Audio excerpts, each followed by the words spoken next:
Vamos estudar a palavra de Deus. Você que trouxe a sua Bíblia, abra na carta de Paulo aos Filipenses, capítulo 4. Nós vamos ler os versículos 6 e 7. Vamos nos alimentar do pão da proposição, o pão da presença, a palavra de Deus, a palavra que é lâmpada para os pés, luz para o caminho, a palavra que santifica, a palavra que edifica, a palavra que fortalece, a palavra que resgata, a palavra que liberta, a palavra que transforma, a palavra que cura, a palavra que é vida, a palavra que mais do que um livro é uma pessoa. A Bíblia diz: no princípio era a palavra estava com Deus e a palavra era Deus. E João, na visão do Apocalipse, disse: o nome pelo qual ele, se referindo a Jesus, é chamado a palavra de Deus. Essa palavra que nós vamos ler, ela está codificada, mas decodificada, ela se torna vida no nosso coração. Eu conheço milhares de pessoas que foram transformadas mediante esta palavra. Amém? Carta do apóstolo São Paulo aos Filipenses, capítulo 4, versos 6 e 7, diz assim: não andeis ansiosos de coisa alguma, em tudo, porém, sejam conhecidas diante de Deus as vossas petições, pela oração e pela súplica, com ações de graças.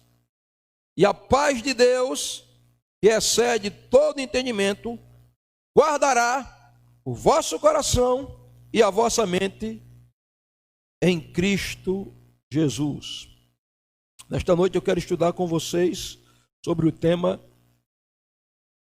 3 conselhos bíblicos para vencer a ansiedade. Você pode repetir 3 vezes só para você memorizar o tema dessa noite?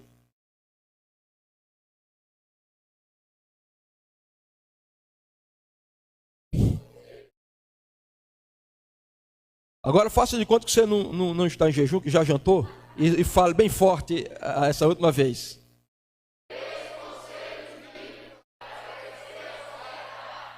Deixa eu fazer uma pergunta bem simples aqui, eu quero que você seja sincero. Quem, pelo menos uma vez na vida, ficou ansioso por alguma coisa? Levante a mão. Todo mundo, né? Até porque, queridos, ansiedade faz parte de um mecanismo do nosso organismo. Eu duvido tanto o camarada como a camarada, no dia do casamento ele não fica ansioso. Meu irmão, eu me lembro, você sabe que eu me apaixonei por Gorete quando eu tinha 6 anos de idade. E no dia do meu casamento, meu irmão, eu estava tão ansioso que quando eu vi aquela beldade, aquela mulher linda, dobrar assim que apareceu na porta da igreja, aquela foi a cena mais extasiante da minha vida, né? O meu coração só faltou sair pela boca. Toda noiva fica ansiosa, né? Todo o noivo fica ansioso. Eu duvido, o camarada vai ser pai. Está aqui o Rodrigo que é pai. Quantos filhos? Só um? Só uma menina, né? Eu profetizo a unção de Abraão na tua vida, pai de multidões. Estou brincando. Hoje tem o controle de natalidade. Mas, meu irmão, qual é o pai que quando ele está na expectativa do nascimento do primeiro filho, ele não fica ansioso? Eu, quando Monara engravidou, Gorete engravidou, eu estou profetizando Monara, que eu estou querendo ter um neto já. Quando Gorete engravidou, a gente não queria saber o sexo, queria que fosse surpresa, né? Mas Deus me revelou uma noite antes dela dar a luz, Deus me revelou que seria uma menina, né? Eu acordei e disse, Deus me mostrou uma menina. Então é interessante que a gente queria que o nome fosse Monara, Priscila, né? Quer dizer, primeira, e Jocileide, muito amigo de Gorete, dizia que Monara é um nome muito bonito, e ficou naquela história Priscila ou Monara, Monara ou Priscila. Eu digo, não, vai ser os dois então. E eu quero a confirmação de Deus. E quando eu fui chegando na maternidade de Gorete, para ela ganhar bebê, que ela subindo, tinha uma menininha assim com a mãe. Eu disse, como é seu nome? Ela disse, Priscila. Eu digo, pronto, a confirmação, é Priscila mesmo. Mas eu me lembro da minha ansiedade. Eu me lembro, o pai de Gorete era vivo ainda, e quando Monara chorou, ele disse assim, ó, é choro de menina. Eu conheço choro de menina, mas é a minha ansiedade. Então, queridos, a ansiedade pode ser algo natural, algo normal no dia a dia do ser humano.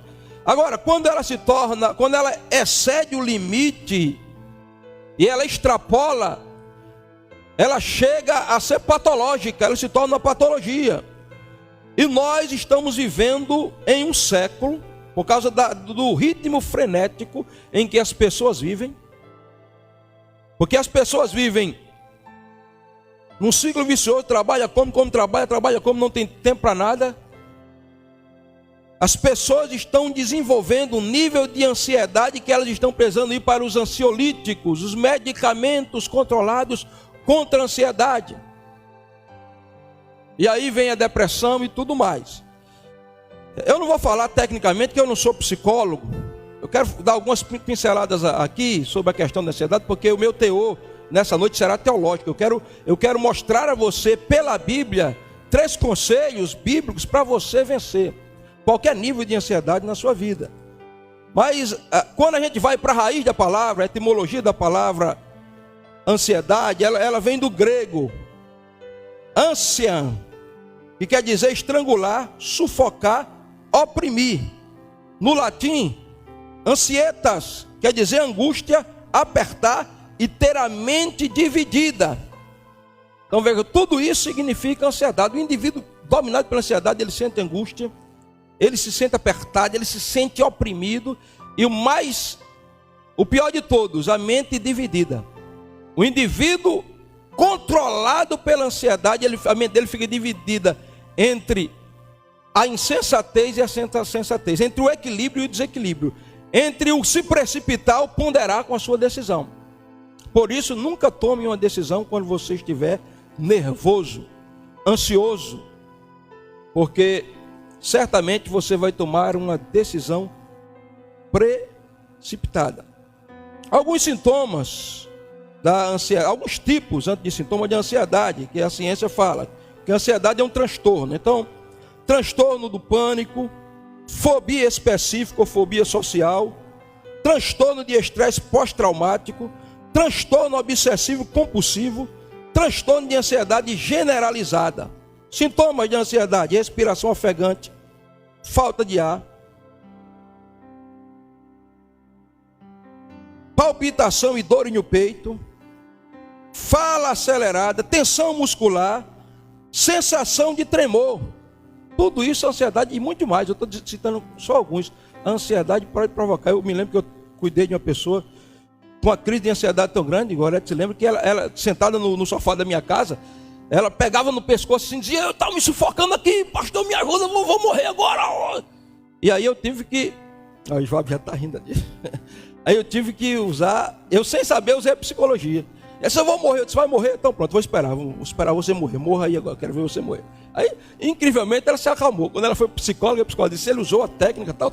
Eu sabia que estava usando técnica nenhuma, eu estava naquele momento tentando ajudar.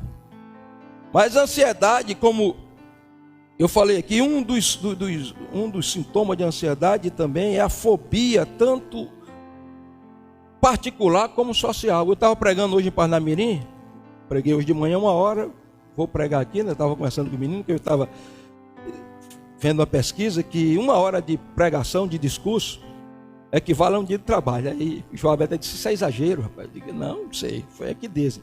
Você está trabalhando com a mente, e você trabalhar com a mente desgasta mais do que você trabalhar somente com o físico. E você pregando, está pregando com a mente e com o físico. Mas eu estava contando o exemplo de uma mulher que era tão dominada por uma fobia que já se tornou algo espiritual, que Gorete bem conhece, uma mulher muito nova, alguém aqui da igreja trouxe ela, e graças a Deus eu era liberta, e nós fomos orar por ela, e ela disse que quando eu orei por ela, ela sentiu 2 braços soltá-la assim, nunca mais ela teve medo. Ela tinha medo de sair na porta da casa e ir aqui, como daqui nessa cadeira, para atender o orelhão. Então, nós vamos falar de coisa boa, né? Hoje vamos aprender a receita. Melhor do que qualquer ansiolítico eu vou te ensinar.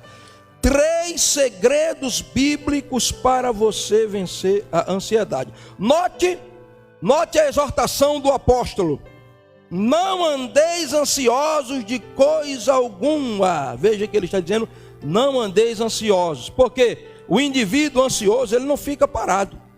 Ele não tem equilíbrio emocional para parar, esperar, ponderar considerar, fazer uma introspecção e depois agir. Ele vai agir por um impulso. Então, quando você vê um ansioso, o camarada, por exemplo, ele está na maternidade esperando a filha ou o filho nascer. Pode notar que ele fica desse jeito. Ele fica assim. Ele não para no canto. Ele vai num canto, ele vai no outro. É por isso que o apóstolo está dizendo aqui: não andeis. E veja o que é que o apóstolo diz: ansioso por coisa alguma. Por nenhuma coisa, pastor. Ele não está dizendo que você não deve ficar, você nunca vai ficar ansioso. Ele diz que você não deve andar ansioso. Andar significa o que, pastor? Significa uma postura. Andar aqui não é um andar físico, é um estilo de vida. O que o apóstolo está dizendo é: não deixe que a ansiedade se torne estilo de vida sua. Não deixe que a ansiedade se torne patológica, se torne uma doença na sua vida. Agora, antes de eu falar do conselho do apóstolo Paulo, eu vou falar de 3 conselhos, somente 3. Eu quero falar do primeiro conselho, que é o conselho de Cristo. Você sabe que Jesus, além de ser o Salvador do mundo, ele foi o maior mestre, o maior teólogo e o maior psicólogo. Augusto Cury, eu vi Augusto Cury falando pessoalmente numa conferência que eu fui. Ele estava falando exatamente da psicologia de Jesus, as estratégias que a psicologia usa hoje, e a origem foi Cristo. Como ele conseguia entrar na alma da pessoa lá, no lugar mais denso, mais escuro, vasculhar, trazer a pessoa de volta para a realidade. Então, Jesus vai nos dar um conselho. Qual é o conselho de Cristo? Vocês podem ler aí se vocês estiverem vendo. Qual é o conselho de Cristo para você vencer a ansiedade? Leiam para mim aí na tela, por favor. Vocês estão vendo? Estão vendo, não? Não, meu filho, no slide, sim, aí, pronto. Vamos lá? Leiam aí.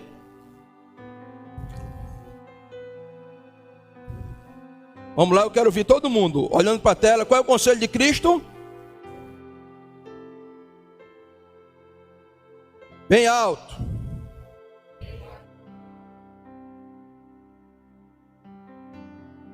Como é que Jesus disse isso, pastor? Mateus capítulo 6. Deixa eu ler aqui para vocês. Onde foi que Jesus falou isso? Mateus capítulo 6, versículo, a partir do versículo 25. Olha aqui como Jesus diz. 25. Por isso vos digo, olha, ele vai repetir, porque Paulo está parafraseando o que Jesus falou. Então veja que Paulo repete o que Jesus falou. Por isso vos digo, não andeis ansiosos. Olha aí ele dizendo: o andar, o estar desequilibrado, o não parar, o estar para lá e para cá, o ficar. Eu me lembro de um irmão aqui, eu não vou dizer o nome dele, mas quando a gente estava passando aquela novela, Os 10 Mandamentos, ele era tão ansioso para assistir Os 10 Mandamentos, que ele estava no culto da quarta-feira, né, da semana. Aí quando faltava 15 minutos para as 9, que começava o 10 Mandamentos, ele fazia isso na cadeira. Ele fazia assim, quando faltava 15 minutos, ele ficava na ponta dos pés. Quando dava 9 horas, que a gente procurava ele no canto baixinho, para ansiedade, né? Para assistir os 10 Mandamentos. Mas veja só, olha o que Jesus está dizendo: não andeis ansiosos pela vossa vida, meu irmão.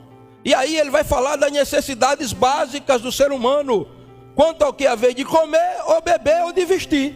O que é que Jesus está dizendo? Não viva ansioso, preocupado. O que você vai ver, meu Deus, e agora essa pandemia, a crise financeira abalou a economia do mundo, e agora o meu trabalho, como vai ser, o meu amanhã, como será, o que é que eu vou comer, o que é que eu vou vestir, o que é que eu vou trazer para casa para os meus filhos. É natural que você esteja ansioso, mas Jesus está dizendo: não ande ansioso pelo que você vai comer, pelo que você vai beber, ou pelo que você vai vestir. Não ande ansioso com as suas necessidades básicas. Mas por que Jesus não andar ansioso? Aí Jesus agora vai nos ensinar a terapia, vai mandar você olhar para a natureza. Aí ele diz: olhai para as aves do céu, olhe para o pardal, para o galho de campina, olhe para a andorinha, olhe para as aves do céu. Você já viu um pássaro? Você chega para o senhor pássaro: o que é que o senhor está fazendo? Eu vou preparar um roçado aqui, eu vou queimar tudo, cavar os leirões, vou semear e vou colher. Você já viu um pássaro fazendo isso? Jesus disse: não, olha, os pássaros não semeiam e nem colhem, mas vosso Pai Celestial alimenta todos eles. E os vestidos? Olhe para a natureza, olhe para o lírio do campo. Os lírios do campo não fiam, eles não tecem, eles não costuram. Mas os lírios do campo, nem Salomão se vestiu como eles. Aí Jesus disse: olha, se o teu Pai Celestial cuida de passarinho e cuida de mato, de lírio do campo, de flor, de jardim, Ele vai cuidar de você também. Olhe para as aves do céu e olhe para o lírio do campo. Teu Pai vai cuidar. Primeiro, confie no Pai Celestial. Por que muita gente, irmãos, vive desesperado, estressado, estafado, ansioso? Porque ele perdeu a confiança no Pai. Irmãos, Jesus disse: se um filho pedir um pão, o pai vai dar. Um pai de verdade, eu não estou falando pai desnatural, pai de verdade vai dar uma pedra? Não. Se o filho pedir um peixe, o pai vai dar um escorpião? Não. Se o filho pedir um ovo, o pai vai dar uma víbora? Não. Jesus disse: eu sou pai mais do que qualquer pai. Se eu cuido das árvores, se eu cuido da vegetação, se eu tenho equilíbrio da natureza, se o próprio cosmos, os mundos não fogem do controle do Pai, se você é filho, então passe a confiar no seu Pai Celestial. É por isso que no Salmo 31, quando o salmista estava com a alma turbulenta, a ponto de explodir, aí ele disse: sabe o que é que eu fiz? Como criança, eu fiz calar a minha alma, como um bebê nos braços da mãe. Eu fiz sossegar a minha alma. Você viu um bebezinho? Tua menina tem quantos anos? 2 anos. Ela já chegou para você e disse assim: papai, pagar a conta da luz esse mês, está faltando. Falou isso? Ela disse: papai, tem que fazer a feira. Já disse isso? Não diz, irmão. Um bebezinho nos braços da mãe, ela vai pensar em conta de água, conta de luz. Ela está guardada, amparada, protegida, amamentada, alimentada. Filho de Deus, corra para os braços do Pai e confie nele. Porque se Ele cuida das aves, se Ele cuida da natureza, Ele vai cuidar de você. Agora, quem confia no Pai prioriza o reino. Aí Jesus vai dizer: olha, em vez de você viver ansioso, faça o seguinte: buscai em primeiro lugar o reino de Deus e a sua justiça, e aí essas coisas são acrescentadas. O que é preocupar-se, pastor? É se ocupar por antecedência, preocupar. Aí o cara fica preocupado por antecedência, não resolve nada, porque é como disse Charles Spurgeon. Charles Spurgeon disse: a nossa ansiedade não esvazia o problema do amanhã, só esvazia as forças de hoje. O cara fica estressado, estrafado, não dorme direito, fica os cabelos caindo e no final não resolveu nada.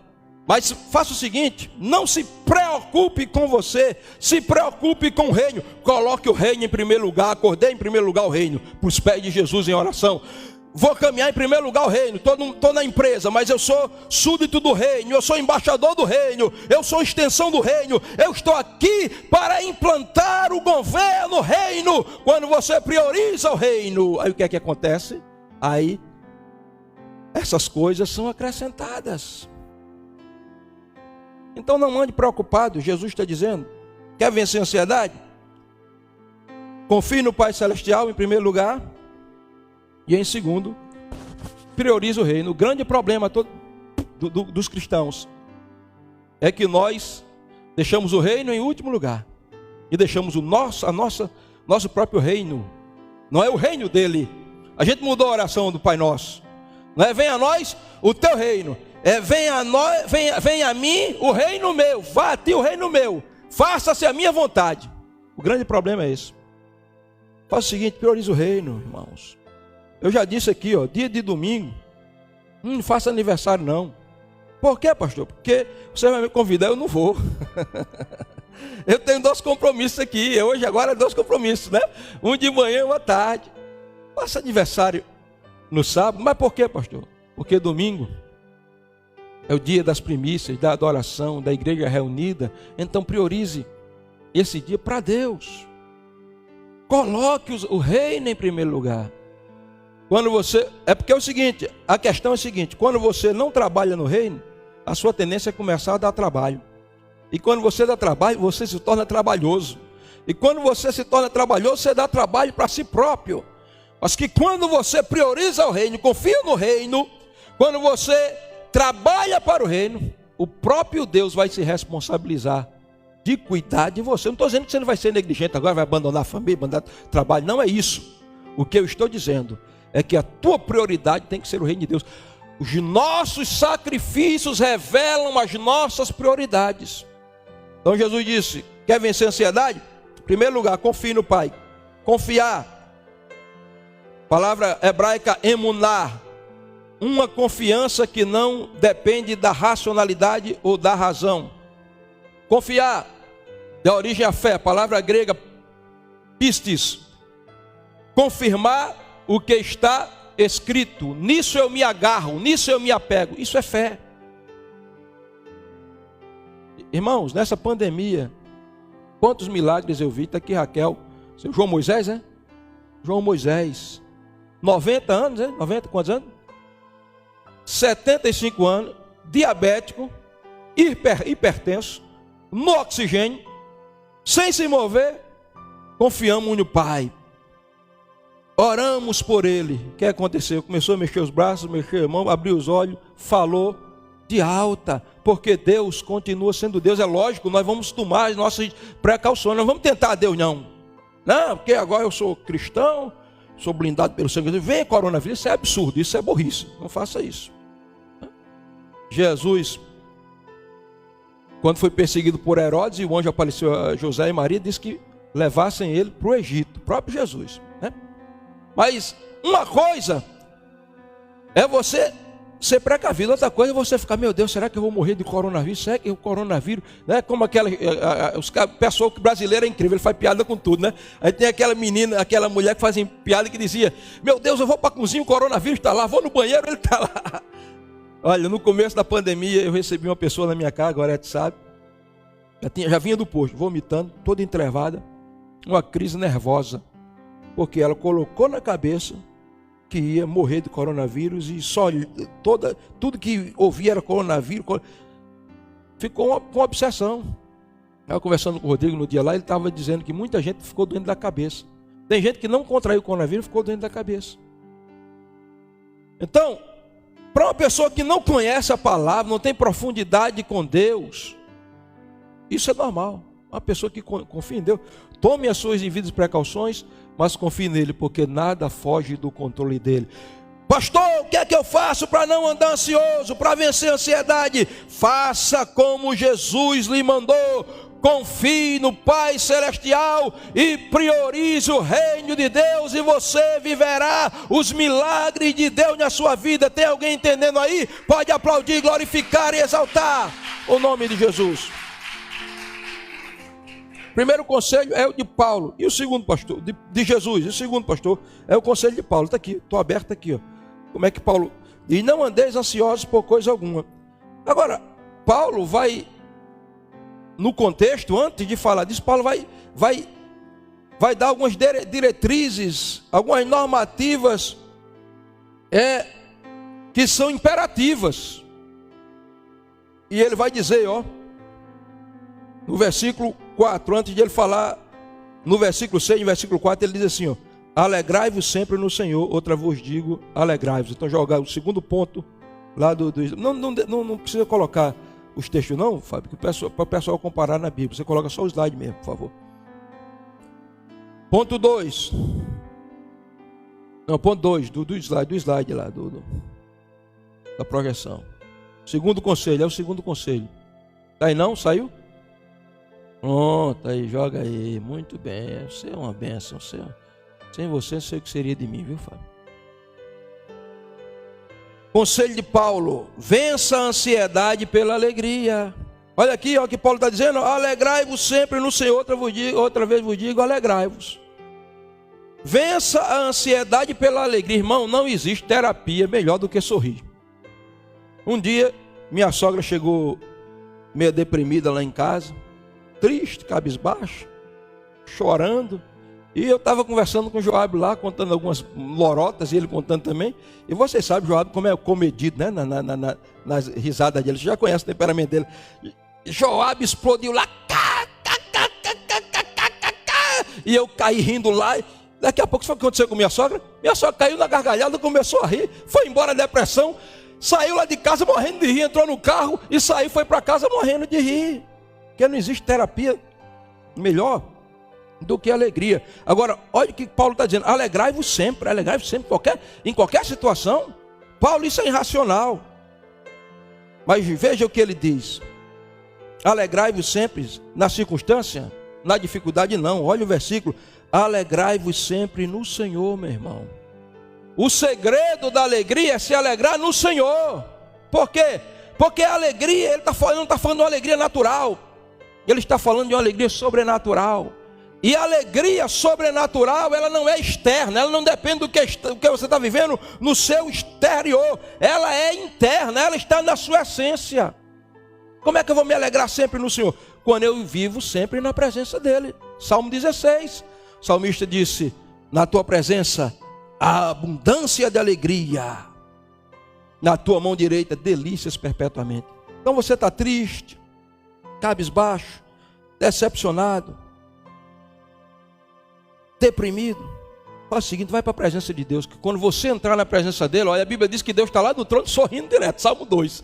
Os inimigos de Deus querendo armar um complô contra Deus, os demônios lá no inferno, os Satanás, os Dabaquata, todos lá, dizendo: nós vamos agora tomar o trono dele. E lá no Salmo 2, Deus, que o senhor está rindo, Senhor Miguel? Eu estou indo desses doidos aí, esses loucos, eles vão tomar meu trono. Eu estou muito preocupado que eles vão tomar meu trono. Então, quando você entra na presença dele, você entra na presença de alguém que a alegria é contagiante, é sobrenatural. Aí não tem como você ficar triste. Você está triste quando entra na presença dele? Você fica alegre. Deixa eu fazer uma pergunta aqui: quem já chegou uma vez no culto triste, cabisbaixo, aí depois começou a adoração, o louvor, veio a presença de Deus, o sobrenatural veio, você chorou na presença dele, se alegrou, e quando terminou o culto você saiu voando, parece que estava aliviado, a alegria foi tão grande que, está vendo aí, a presença dele. Eu me lembro quando meu filho teve um problema de enfermidade. Eu tinha chegado a uma convenção em São Paulo,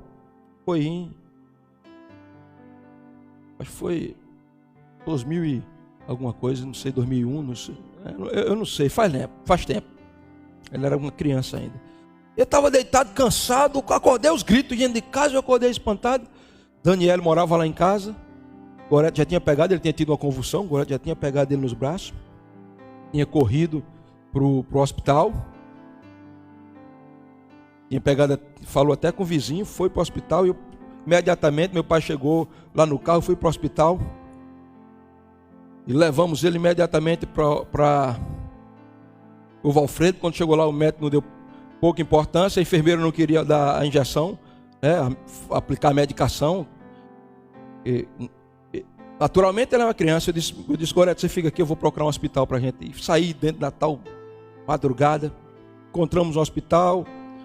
Ele foi consultado, depois ele teve outra convulsão na minha frente, dessa vez eu presenciei, aquela cena horrível.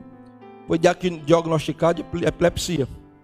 O médico disse que ele tinha que fazer um tratamento Tegretol, o nome do remédio, Tegretol, tratamento de 3 anos. E um dia eu estou orando em casa, triste, aquela situação, e pai, meu filho, nessa situação aí, Deus disse: lê a tua Bíblia lá em Abacuque capítulo 3, versículo 18. E eu abri a Bíblia e li lá: ainda que a figueira não floresça, não haja fruto na vide, o produto da oliveira minta, os campos não produzam mantimento, as ovelhas das malhadas sejam arrebatadas, nos currais não haja gado, todavia eu me alegrarei no Senhor e exultarei no Deus da minha salvação. Aí eu fui pesquisar a palavra alegria. A palavra alegria, a palavra hebraica Gil. A palavra Gil quer dizer isso aqui, saltar e rodopiar. Então Abacuque olhava, a figueira não tinha florescido. Figueira fala de figo, figo fala de esperança. Não há esperança para Israel. Abacuque olhava, o produto da oliveira tinha mentido, não tinha nascido produto da oliveira. A oliveira é o que faz, é a oliva que faz azeite. Azeite é alimento para Israel, combustível para acender a menorá, o candelabro de ouro. Alimento não tem candelabro aceso. Ainda que a figueira não floresça, não haja fruto na vida, o produto da oliveira minta, os campos não produzam mantimento, tudo acabado, nos currais não haja gado. O produto da oliveira da videira minta. Videira não tem vinho, não tem festa dos tabernáculos, não tem festa da Páscoa, não tem festa de Pentecostes, não tem alegria em Israel. Aí alguém está vendo no mundo exterior de Abacuque uma catástrofe. Aí alguém está vendo em Abacuque está. Alguém diz, Abacuque ficou doido. Olha, Abacuque pulando, saltando, porque a palavra alegria é isso aqui que ele está fazendo. Aí alguém diz, Abacuque, por que você está assim? Você não está vendo a tragédia? Ele disse, não, meu amigo, é porque ainda que a figueira não floresça, não haja fruto na vide, o produto da oliveira minta, os campos não produzem mantimento, as ovelhas malhadas serão arrebatadas, nos currais não haja gado. Todavia eu me alegrarei no Senhor e exultarei no Deus da minha salvação. A minha alegria está em Deus.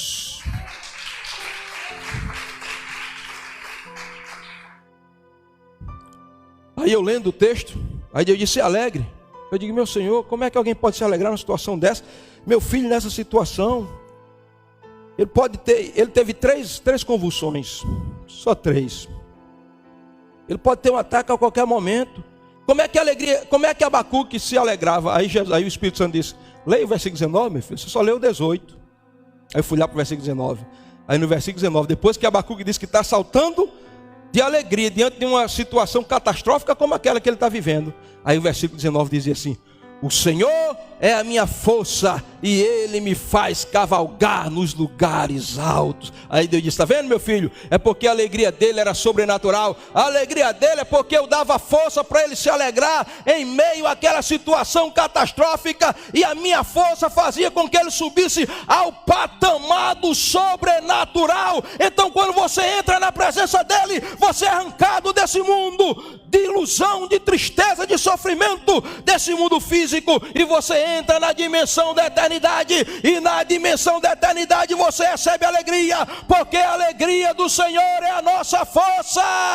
Receba a alegria de Deus essa noite aqui, receba alegria, vença a ansiedade pela alegria, vença a ansiedade pela alegria. E último conselho para a gente terminar, terceiro, Fábio, o terceiro conselho é o de Pedro. Note, o conselho de Cristo, como é que eu venço a ansiedade? Confie no Pai Celestial e priorize o reino. O conselho de Paulo, vença a ansiedade pela alegria, né? Alegria é uma terapia, como eu já falei para você. Mas o último conselho é o de Pedro. E qual é o conselho de Pedro? O que é que Pedro diz aí? O que é que está escrito aí? Leiam para mim, por favor. O conselho de Pedro é o que está entre parênteses, você pode ler. Forte, por favor. Livre-se da pressão. Preste atenção. Pedro andou com Jesus. Pedro sabia o que era ser pressionado por todos os lados. Pedro chegou a negar Jesus. Mas Pedro foi aquele que andou sobre as águas. A gente fala muito mal de Pedro. Pedro foi o que andou sobre as águas. E foi o que, depois de Pentecostes, tornou-se tão ousado ao ponto de morrer crucificado de cabeça para baixo. Quando Nero foi matá-lo, ele lá em Roma, ele disse, eu não sou digno de ser morto como meu mestre, crucifique-me de cabeça para baixo. E Pedro sabia que a ansiedade é tudo isso que a psicologia, a própria etimologia da palavra diz, sufocar, oprimir. Então o indivíduo carregado de ansiedade, ele está carregando uma bagagem, um fardo pesado, ele está quase esmagado. Aí Pedro, você vai ter que aliviar, se livrar da pressão, meu irmão. Como? Pedro diz, lançando sobre ele toda a vossa ansiedade, porque ele tem cuidado de vós, toda. Ah, eu estou ansioso por causa do meu filho, lança sobre ele. Ah, eu estou ansioso por causa do emprego, lança sobre ele. Ah, eu estou ansioso porque já estou entrando para a fase dos 40 anos, estou ficando um coroão e ninguém me quer, não arranjei nenhum namorado, lança sobre ele. Lançando sobre ele toda a vossa ansiedade. Como é? Lançando sobre ele é porque, queridos, o Salmo 68, verso 19 diz o seguinte: bendito seja o Senhor nosso Deus, que de dia em dia carrega os nossos fardos. Ele carrega os nossos pesos. Então todo dia você acorda, você se ajoelha para orar, Deus está lá em pé, olhando para você, coisa linda. Porque a Bíblia diz que ele, a oração do justo é o contentamento dele. Então ele está feliz. Ó, meu irmão, meu filho orando ali, me buscando, adorando o meu nome. Aí, às vezes o cara está orando, está cheio daquele fardo pesado, oprimido, problema, dificuldade, dia a dia, incompreensão, né? Às vezes o marido alcoólatra chega em casa, opressão, e Deus está lá em pé. Aí a Bíblia diz que Ele carrega os nossos fardos. Então Deus está com as mãos assim: meu filho, dá esse fardo. Eu pego esse fardo, todo dia me joga para mim e eu carrego. Imagina, você tem um amigo de 1,92 m, 130 kg de massa muscular. Imagina aí. E você é um indivíduo fraquinho, magrinho, pequenininho, pouquinho. E você está carregando um peso sobre-humano, que você está se arrastando com aquele peso. Aí seu amigo, atlético, forte, rapaz, pode deixar, eu carrego para você. Ele coloca nas costas, pega aquele peso, que coisa leve. Você vai continuar carregando aquele fardo, aquele peso, se arrastando com aquele fardo? Não vai.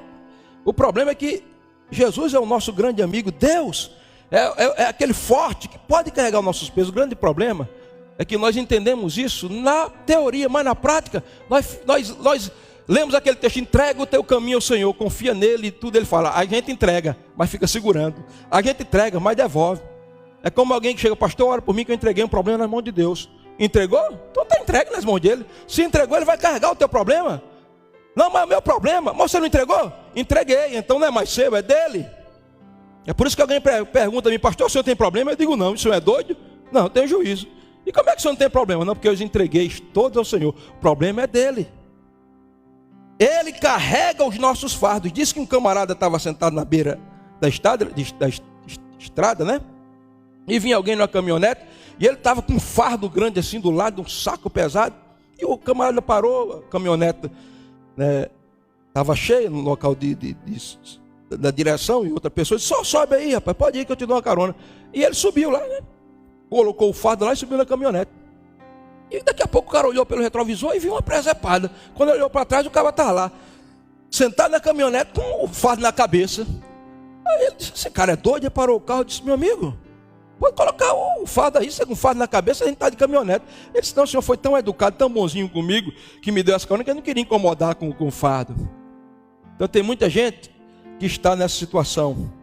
Mas nessa noite, você está aqui para ouvir a palavra de Deus, que diz assim: lançando sobre ele toda a vossa ansiedade. Pastor, estou com medo, está causando ansiedade. Lança sobre ele. Pastor, eu estou triste, está causando ansiedade. Lança sobre ele. Pastor, a situação é difícil, eu estou ansioso. Lança sobre ele. Por quê? Lançando sobre ele toda a vossa ansiedade. Por quê, apóstolo Pedro? Porque ele tem cuidado de vós. Ele cuida de você. E eu encerro respondendo a seguinte pergunta: como se livrar dessa pressão? Como lançar? Porque Pedro ensina como lançar, mas Pedro diz lança sobre ele, mas Paulo vai ensinar. Paulo vai dizer como lançar. Primeiro, lance sobre ele a ansiedade, fazendo da oração um estilo de vida. Olha o que Paulo diz, o apóstolo Paulo diz: não andeis ansiosos de coisa alguma, em tudo sejam porém conhecidos diante de Deus vossas petições pela oração. Está aqui, ó. Como é que eu vou lançar os meus cuidados, ansiedades, anseios e preocupações sobre ele?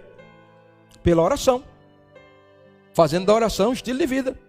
É por isso que em Efésios 6,18, Paulo diz: orando em todo tempo, com toda a oração e súplica no Espírito Santo.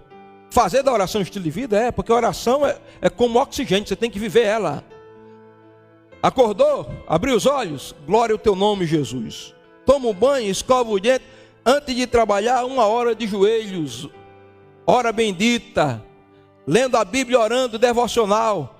Vai para o trabalho, vai andando, aproveita, vai caminhando, dizendo: Senhor, guia meus passos, me dá um dia fantástico. Entrou no local de trabalho, cumprimenta os amigos, conectado com Deus. Vai almoçar, agradece a Ele: Senhor, obrigado pelo alimento. Vai dormir: Senhor, que os sonhos da tua glória, acorda orando. Então você ora em todo o tempo, é varrendo a casa e Senhor, varra o meu coração, varre a minha vida, é limpando a vidraça, Senhor, me dá clareza, me dá luz, é botando a chaleira no fogo e o café fervendo, Senhor, faz o meu coração ferver com palavras boas. Eu duvido você andar ansioso se você fizer da oração um estilo de vida, orando em todo o tempo. Aí, Paulo continua. Ele vai dizer, só que essa oração não é qualquer oração. Orando em todo tempo, com súplica. E o que é suplicar, pastor? É orar com intensidade, meu irmão. Orar. Só orar é uma coisa. Orar com intensidade é você orar com espírito, com a alma, com quebrantamento, com lágrimas.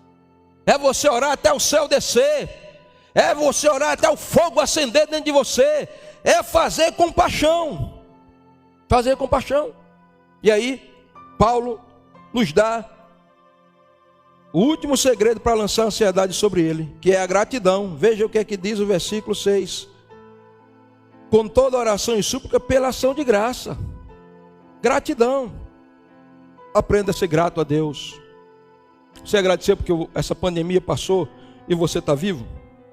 Você agradecer porque Deus preservou a sua saúde até hoje? Você agradecer porque você pode estar podendo vir se congregar nos cultos? Agora, querido, não é agradecer só de blá blá blá, não, é agradecer com atitude. Ah, Senhor, eu te agradeço. Aí você não tem atitude de gratidão. Você sabe que gratidão é algo tão sobrenatural que faz o peixe fazer o profeta, faz o peixe ter indigestão e vomitar o profeta. Está lá Jonas, desobedeceu a Deus, Deus mandou ele para Nínive, ele não foi, aí o peixe tragou ele. Ele está lá 3 dias e ele disse que desceu foi ao inferno. 3 dias no ventre do peixe. Quando ele está lá, um milagre, né? Sobreviver no ventre do peixe, todo lá nas entranhas, tripas de peixe, todos sujos lá de pé, lá sufocado. Aí ele disse, Senhor, eu estou aqui, mas não vou murmurar não. Com a voz da gratidão, eu te ofereço louvor. Aí Deus disse, o quê? Ele está me agradecendo nas entranhas do peixe, vomita Jonas.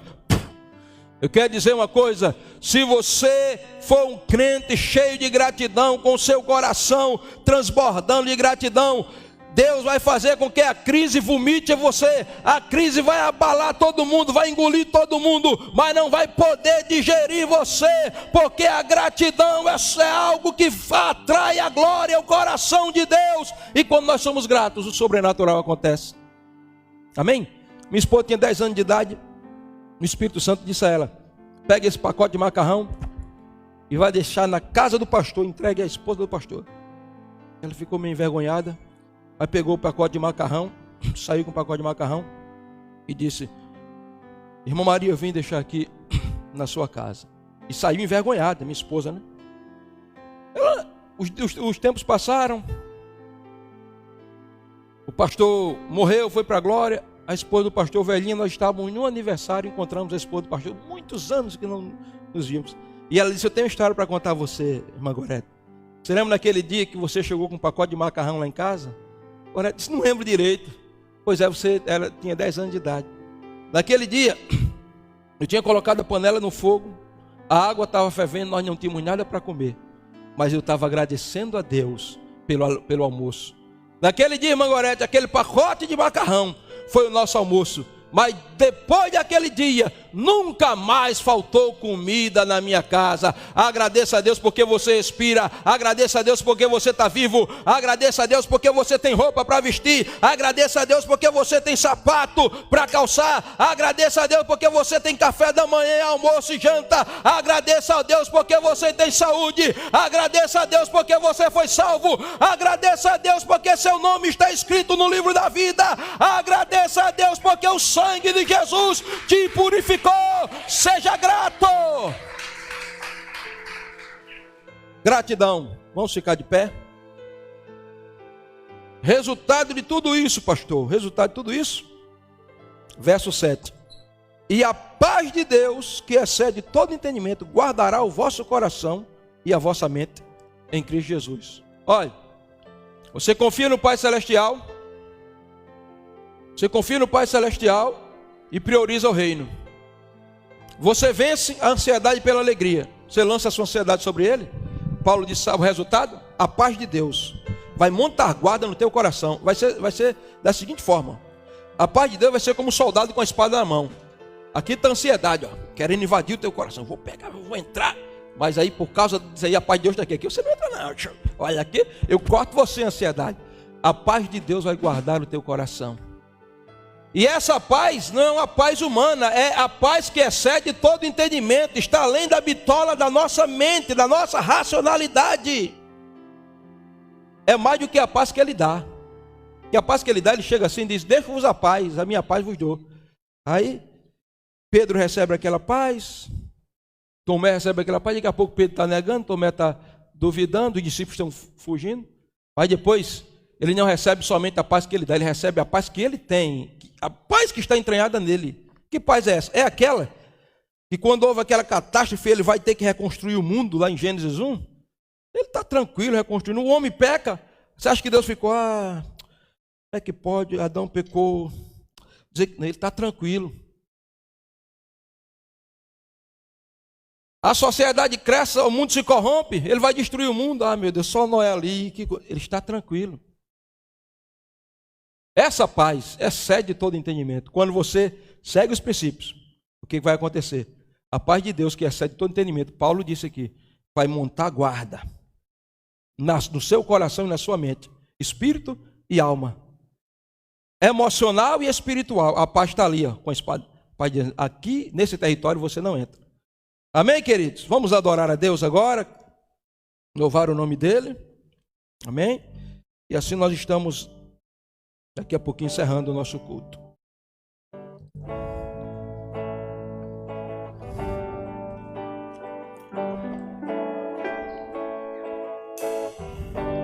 Pai nosso, todo o céu adora a Ti.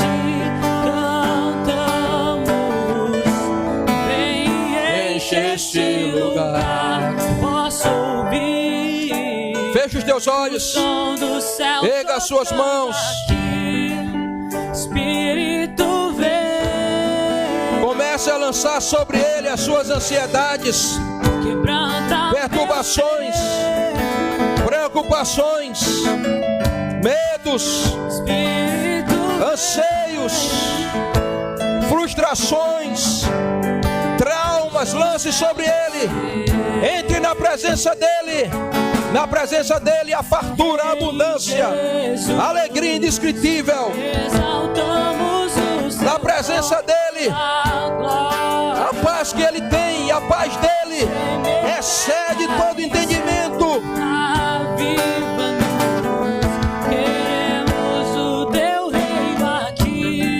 Então entra nesse nível de paz sobrenatural. O teu reino aqui, Pai nosso que estás no céu, santificado seja o teu nome, venha a nós, venha o teu reino, seja feita a tua vontade, aqui na terra como no céu. Oh Deus, eu oro para que o Senhor toque essas vidas. O Senhor libere a sua graça agora, o seu poder sobrenatural, a unção, quebra, despedaça todo jugo. Venha a tua paz, paz que excede todo entendimento. Invade como um rio agora, Senhor. Nós lançamos a ansiedade, a preocupação. Nós lançamos, Senhor, sobre ti toda a nossa ansiedade, toda a nossa preocupação, Senhor. Adore a Deus, adore a Deus, adore a Deus, adore a Deus.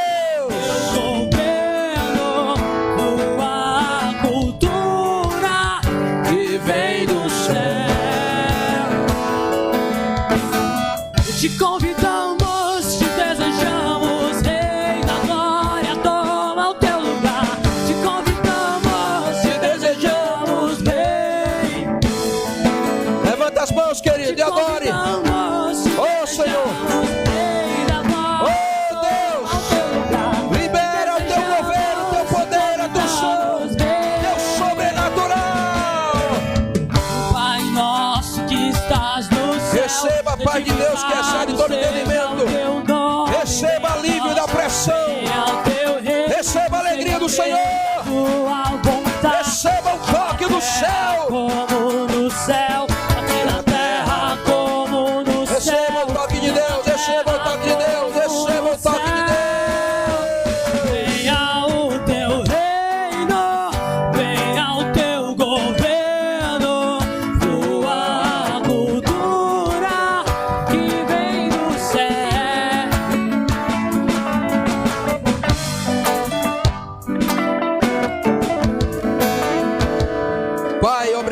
por esse tempo, por esta noite, por cada vida que aqui está.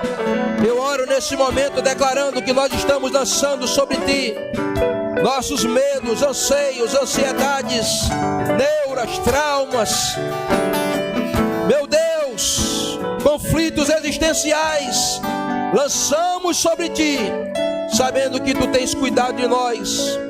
Em Ti nós habitamos, por Ti nós vivemos. Teu reino é a nossa prioridade. E nós cremos que o Senhor está trazendo paz que excede todo entendimento aos nossos corações e guardando a nossa alma. Dê o aplauso mais forte que você deu.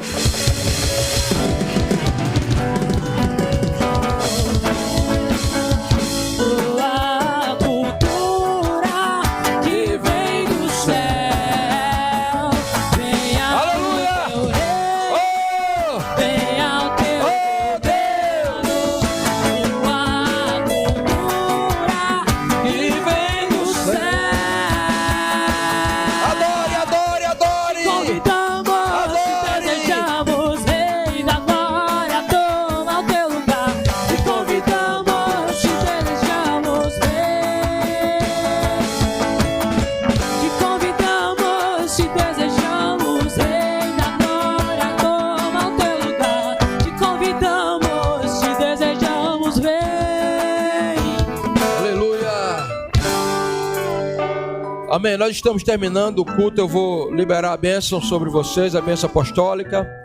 Mas eu esqueci de dizer uma coisa: Deus curou meu filho, amém? Nunca mais ele precisou tomar remédio. Deus o curou, ele está sarado. Hoje ele está com 22 anos de idade, completamente sarado. Tudo isso porque a presença de Deus traz alegria sobrenatural e a paz dele excede todo entendimento, amém? Eu vou pedir a Rodrigo agradecer mais uma vez. Eu digo muito obrigado. Sempre que quiser trazer algum esclarecimento aqui na área da saúde, as portas estão abertas. Se quiser nos visitar qualquer outra ocasião, você será muito bem-vindo.